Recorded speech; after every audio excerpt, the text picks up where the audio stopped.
అనుసరించాల్సిన బాధ్యత మరియు లోకంలో తన ధర్మాన్ని కాపాడు. శక్తిని పూజిస్తే విజయం ఖాయం. జై శ్రీకృష్ణ. ధర్మాన్ని రక్షించే వారినే ధర్మం రక్షిస్తుంది.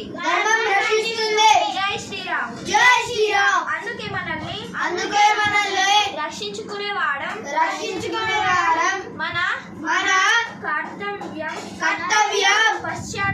పశ్చాత్త సంస్కృతి నుండి హిందూ ధర్మాన్ని నిలబెట్టగల పార్టీకి ఓటు వేద్దాం. తమిళంలో నుండి కంచీపురంలో ఉచిత బస కోసం. Your good name? Manidip. What is your name? My name is Madhurya. Priyansh. My name is Mahesh Babu. Bharat Mata ki jai.